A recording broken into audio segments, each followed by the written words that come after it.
တော့ចောင်းသားကိုចောင်းထုတ်ပါလို့တော်တော်များပြောကြတယ်နော် blog တွေတင်တာအများကြီးပါပဲတွေ့ပါတယ်နော်ထုတ်လိုက်ပေါ့နဲ့အဲ့တို့ចောင်းထုတ်လို့တော့မရဘူးဒါပေမဲ့ဒီ video file ကြည့်ချင်အဖြစ်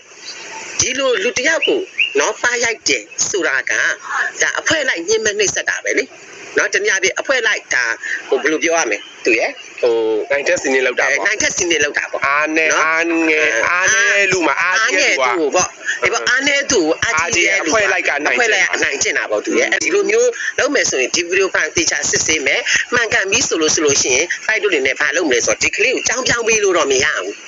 နော်အထက်ကိုတင်ပြရမယ်အထက်ကကြားလာတဲ့အမိတ်ကိုဖိုက်တို့ကအချိန်တစ်ခုတိုင်းတာစောက်ပြီးမှဒီကလေးကိုဒါစီစဉ်ဆောင်ရမှာပေါ့နော်တစ်ဖက်ကျောင်းသူကတော့ပိုက်ကြပါတယ်ကျောင်းမတက်ရဲတော့ဘူးပေါ့နော်ရှက်ပြီးတော့ပေါ့နော်ဒါဆိုရင်ဒါတွေနည်းနည်းကြောင်တိုက်ပြီးတက်နေလားဆိုရင်ကျောင်းကကျောင်းကြီးကမောင်းထုတ်လို့မရဘူးလေသူလက်တက်တာအောင်ကျောင်းကြီးကဗာလဲမောင်းထုတ်လို့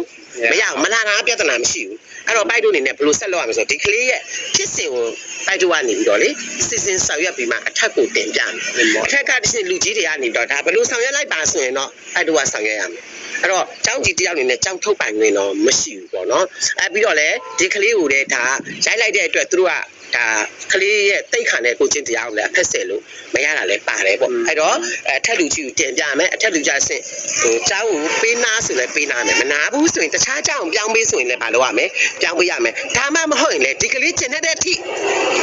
တောင်းပန်ရအောင်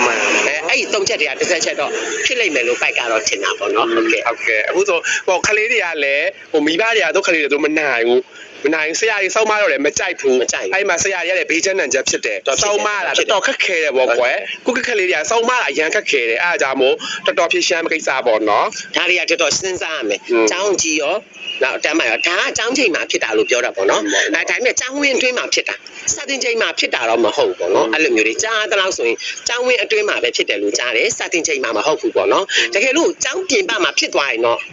ဒါကတော့မသက်ဆိုင်ဘူးအဖြူနဲ့စိမ့်နဲ့ဖြစ်နေတယ်ဆိုရင်တော့လေဒါတစ်မျိုးပေါ့နော်ဒါចောင်းချိန်မဟုတ်ပဲနဲ့ဆိုရင်တော့ဆက်စမိုင်းနဲ့မပတ်တော့မိဘအချင်းချင်းဒါဖြစ်ရှင်းရမယ်လို့ပိုက်ကထင်တယ်တကယ်လို့ចောင်းထဲမှာဆိုရင်တော့အဖြူနဲ့စိမ့်နဲ့ဖြစ်သွားတော့ဖြူနဲ့စိမ့်နဲ့ဖြစ်တော့ပို့ဆိုးရတာပေါ့နော်အဲ့တော့ပိုက်လို့ပဲဘသူတွေကဘလို့ထင်ချင်းပေးမလဲဆိုတာပိုက်လို့တစ်ချက်လောက်စောင့်ကြည့်ကြပါအောင်နော်ကျေးဇူးပါကဲဒါကတော့ចောင်းသားမိဘတွေနဲ့နော်ចောင်းဆရာတယောက်ကသူ့ရဲ့အမြင်ကိုချပြသွားတာပဲဖြစ်ပါတယ်ဗျာနော်ပထမအခုပြောသလိုမျိုးဆိုရင်လိပ်စာလည်းအတိအကျသိရပြီသူတို့ရဲ့အကြောင်းကိုလည်းခက်ခက်နာနာသိရပြီဆိုတော့ဒီပြဿနာကတိတ်မကြခင်ဖြေရှင်းနိုင်မယ်လို့ကျွန်တော်ထင်ပါတယ်ဗျာနော်ဒီပြဿနာကိုလည်းအများဆုံးဖြေရှင်းနိုင်ပါစေလို့ကျွန်တော်ဆုတောင်းပေးလိုက်ပါတယ်ဗျာကဲကြည့်နေကျွန်တော်တကယ်ချင်းတွေထဲမှာလည်းဘာတွေပြောချင်သေးလဲဗျာနော်ပြောချင်တဲ့အကြောင်းအရာလေးရှင်ကျွန်တော်အောက်မှာ comment လေးရေးပေးခဲ့ပါအောင်ဗျာနော်ဒီနေ့ video လေးကတော့ဒီလောက်ပါဗျာတကယ်ချင်းတို့နောက်ထပ် video မှာပြန်လည်ဆုံတွေ့ကြမယ်ဗျာနော်